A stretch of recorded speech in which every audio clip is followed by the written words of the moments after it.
तो मूवी के स्टार्ट में ही हम एक हैकर से मिलते हैं जिसे फ्रैंकी नाम के एक आदमी की कॉल आई है। फ्रैंकी हैकर को टास्क देता है बैंक के सर्वर्स को हैक करने का। उसके ऑर्डर देते ही हैकर काम पे लग जाता है और सिर्फ 10 मिनट के अंदर अंदर वो बैंक के सारे सर्वर्स हैक कर चुका था, जिसके बाद उसने बैंक से कई $100 मिलियन फ्रैंकी के अकाउंट में सेंड करना शुरू कर दिए थे। अब सीन यहीं से कट होता है और हमें एक साइबर सिक्योरिटी कंपनी को दिखाया जाता है जहाँ के एम्प्लॉयज उसी बैंक में होने वाले साइबर अटैक को रोकने की कोशिश में लगे हुए थे जिसका सर्वर फ्रैंक ने हैक करवाया था। साइबर सिक्योरिटी के सभी एम्प्लॉयज इस साइबर अटैक को रोकने की कोशिश में थे लेकिन बुरी तरह नाकाम हो रहे थे।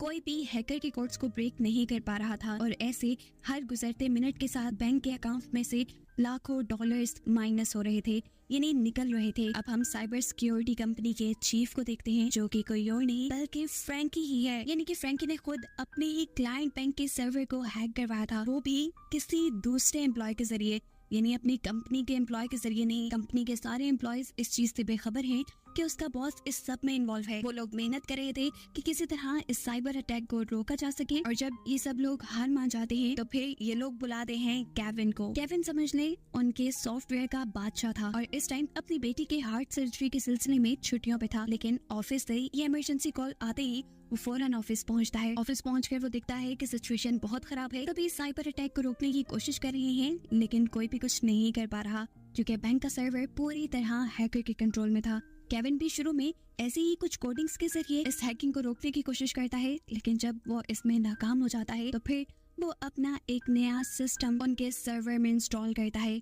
इस सिस्टम का नाम उसने फायरवॉल रखा था जो कुछ ही सेकंड में हैकर की कोडिंग को तोड़ देता है और ऐसे हैकिंग के जरिए जितने भी पैसे बैंक के अकाउंट से निकल रहे थे वो भी निकलना बंद हो जाते हैं और फिर फाइनली ये लोग सर्वर को वापस मेंटेन भी कर लेते हैं। केविन के इस काम से सभी लोग बहुत खुश थे सिवाय उसके बॉस की, क्योंकि हमें तो पता है ये सारा प्लान उसके बॉस का ही था। उसे केविन पे बहुत ज्यादा गुस्सा आ रहा था, इसीलिए वो केविन से कहता है तुमने अपना नया सिस्टम उनके सर्वर में इंस्टॉल क्यों किया? अगर वहाँ कोई और गड़बड़ी हो जाती फिर उसका जिम्मेदार कौन होता? हालांकि केविन ने तो अच्छा काम किया था, फिर भी केविन को डांट पड़ी थी। फिर अब सीन कट होता है और हमें पता चलता है कि जब तक उस अटैक को रोका गया था तब तक बैंक में से कई $100 मिलियन खाली हो गए थे और बैंक की ट्रांजैक्शन हिस्ट्री भी डिलीट कर दी गई थी जिससे कोई नहीं जानता था ये पैसा किसके अकाउंट में ट्रांसफर हुआ। अब पता चलता है कि फ्रैंकी को तो इस हैकिंग के जरिए थोड़े कम पैसे निकालने थे लेकिन उसने ज्यादा निकाल लिए और इसके लिए उसे कोई डांट रहा है और वो है इसी साइबर सिक्योरिटी कंपनी का डायरेक्टर और असल में वही मास्टरमाइंड है। वो फ्रैंकी से पूछता है तुम्हें सिर्फ $500 मिलियन निकालने को कहा था, तुमने इससे ज्यादा क्यों निकाले? जवाब में फ्रैंकी कहता है क्योंकि कुछ मुझे भी चाहिए थे। इस मर्तबा फ्रैंकी के इस एटीट्यूड पे उसका बॉस बहुत ज्यादा गुस्सा था क्योंकि एक और ट्विस्ट कहानी में ये है कि उसके बॉस से भी ये काम किसी और ने करवाया था और ये था असल में मनी लॉन्ड्रिंग का माफिया, एक बहुत बड़ा गैंगस्टर पोंग जो इस टाइम चेन को किडनैप करवा चुका है। वो उससे पूछता है तुमने टारगेट से ज्यादा पैसे क्यों निकाले? चेन कंफ्यूज था, वो उससे कहता है मैंने नहीं, फ्रैंकी ने ज्यादा पैसे निकाले हैं, मुझे तो खबर भी नहीं थी। ये सुनकर वो गैंगस्टर से कहता है तुम अभी फ्रैंकी और उसकी फैमिली को डिनर पे इनवाइट करो। वो ऐसा नहीं करना चाहता था क्योंकि जानता था कि ये गैंगस्टर उनके साथ कुछ गलत करेगा, लेकिन उसे ब्लैकमेल करने के लिए वो गैंगस्टर यहाँ चेन के भाई को ले आता है। उसके आदमी उसके मुंह पे पॉलीथीन शीट बांध देते हैं और उसके सामने ही उसे मारने लगते हैं। लाचार चेन को फ्रैंकी को कॉल करके डिनर पे इनवाइट करना पड़ता है। फ्रैंकी भी वहाँ जाता है और जब वो रास्ते में ही था तो तब गैंगस्टर के लोग उसकी गाड़ी को हैक कर लेते हैं। उन्होंने गाड़ी को हैक करके उसके सभी दरवाजे लॉक कर दिए थे और फिर स्पीड फुल कर दी थी। फ्रैंकी जो कि इस टाइम गाड़ी चला रहा था उसे कुछ समझ नहीं आ रहा कि उसकी गाड़ी के साथ क्या हो रहा है। वो जब ब्रेक लगाने की कोशिश करता है तो ब्रेक्स भी फेल हो जाती हैं और उनकी गाड़ी का बहुत बुरा एक्सीडेंट होता है। जिस एक्सीडेंट के पीछे कौन है ये बात कोई नहीं जानता।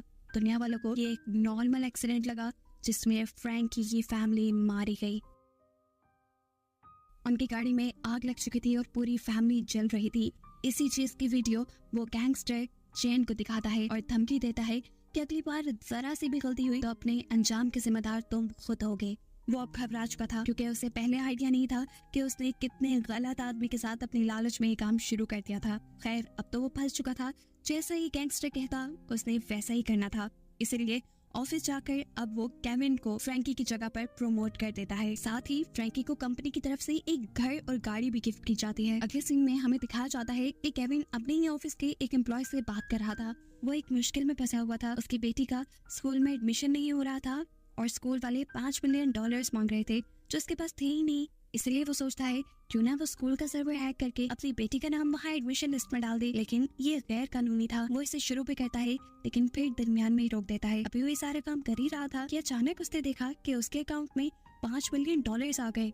अभी वो इसी चीज पे हैरान था कि एकदम से कई दूसरे अकाउंट से भी उसके अकाउंट में काफी सारे पैसे आ जाते हैं और उसकी बेटी का स्कूल में एडमिशन भी हो जाता है। ये बात उसे एक मैसेज के जरिए पता चली थी जिसमें लिखा था कि डोनेशन फी किसी और ने भर दी है और वो टीचर जो केविन की बेटी का एडमिशन नहीं कर रही थी वो भी मान गई है। केविन हैरान था कि उसकी इतनी मदद कौन कर सकता है। अगले दिन अब चैन उसे ऑफिस से बाहर एक अकेली सुनसान जगह पर मिलने के लिए बुलाता है। केविन जो कि एक मजा हुआ खिलाड़ी था वो समझ गया कि चैन कोई ऐसे ही बात करने वाला है, इसलिए उसने अपना फोन पहले से ही रिकॉर्डिंग पे लगा दिया था। चैन यहाँ सब कुछ केविन को सच बता देता है कि उस बैंक पे साइबर अटैक मैंने खुद करवाया था। यहाँ तक कि तुम्हारे अकाउंट पे जितने पैसे आए हैं वो भी मैं ही भेज रहा हूँ और मेरी ही वजह से तुम्हारी बेटी का एडमिशन भी हुआ है। और अगर तुम हमारा साथ देते हो इस टाइम जितने पैसे तुम्हारे बैंक अकाउंट में है उससे भी डबल तुम्हारे बैंक अकाउंट में आना शुरू हो जाएंगे। लेकिन केविन वो एक ईमानदार आदमी था। वो इस ऑफर को रिजेक्ट कर देता है और साथ ही चैन के बारे में सब कुछ पुलिस को बताने की भी धमकी देता है। अब चैन को भी इस चीज से शक हो गया था कि जरूर केविन ने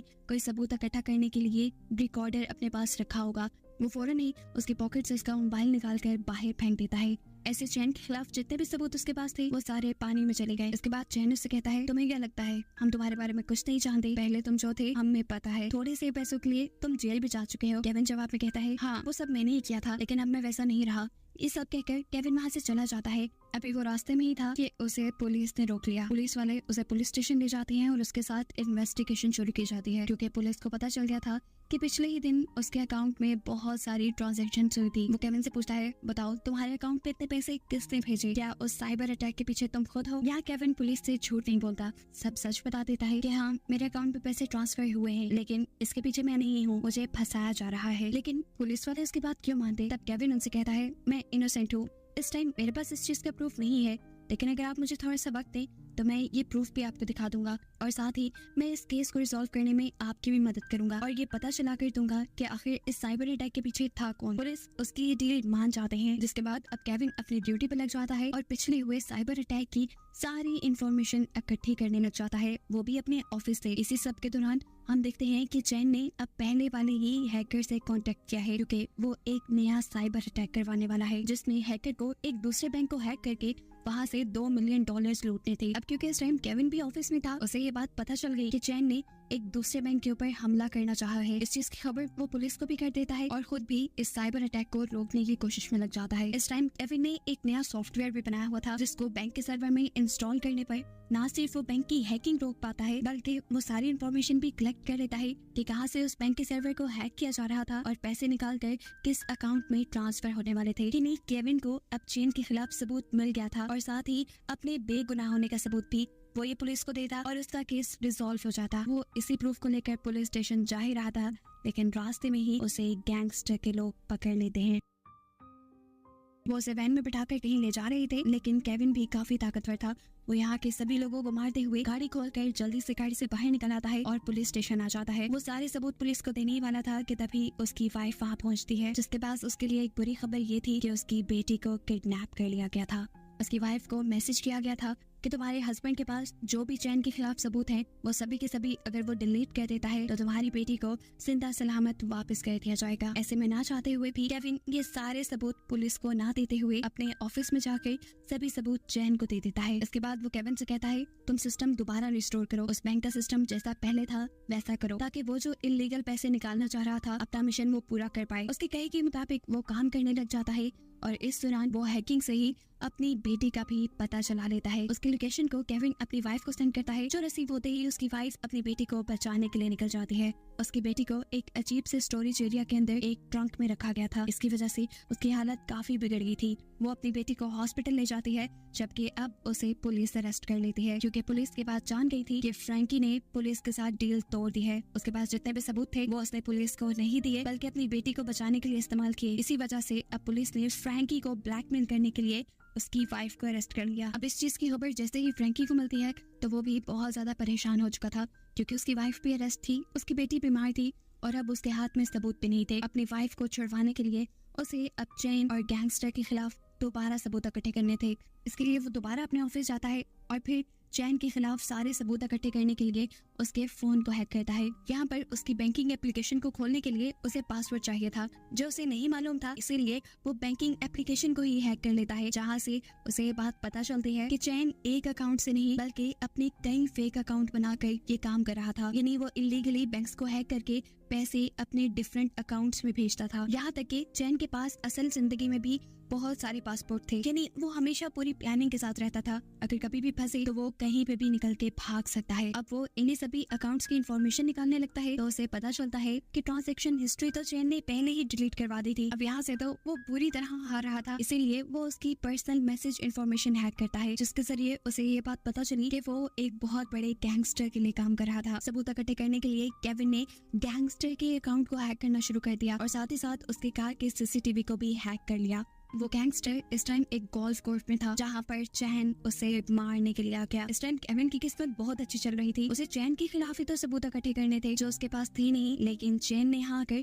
खुद ही सारे सबूत उसे दे दिए। चैन भी असल में इस गैंगस्टर की ब्लैकमेलिंग से थक गया था और वो यहाँ उसे मारने आया था। वो सबसे पहले यहाँ आकर उसके 2 गार्ड्स को मारता है, जिसकी सारी सीसीटीवी फुटेज पुलिस के पास चली जाती है, क्योंकि ये सारा काम उसे गैंगस्टर की गाड़ी के पीछे खड़े होकर किया था और गैंगस्टर की कार के कैमरास को केविन पहले से ही हैक करके उसकी फुटेजेस पुलिस को दिखा रहा था। केविन ने चैन की लाइव लोकेशन भी पुलिस को सेंड कर दी थी, इसीलिए फौरन पुलिस चैन को पकड़ने के लिए यहाँ गई और इस चीज की भनक चैन को भी हो गई। वो फौरन अपनी गाड़ी में बैठा यहाँ से भागने के लिए, लेकिन पुलिस लगातार उसका पीछा कर रही थी और वो ये बात समझ गया कि जरूर उसका फोन किसी ने हैक किया हुआ है, जिसकी वजह से उसकी लोकेशन उनको पता चल रही है। इसीलिए वो अपना फोन गाड़ी से बाहर फेंक देता है। उसका मोबाइल फेंकते ही केविन उसकी लोकेशन ट्रेस नहीं कर पाता और अब वो बुरी तरह फंस गया था। उसे समझ नहीं आ रही थी कि वो क्या करे। तब उसे याद आता है कि एक मर्तबा उसने चैन के केबिन में वो मेडिसिन देखी थी जो केविन भी अपनी बेटी के लिए मंगवाया करता था। वो अब डिलीवरी कंपनी के सर्वर हैक करता है और उसे हैक करके चैन के घर का एड्रेस पता चला लेता है। ये एक अजीब सी जगह थी, यहाँ किसी का घर तो नहीं हो सकता था। खैर बिल्डिंग में जाने पे जब वो एक कमरे को खोलता है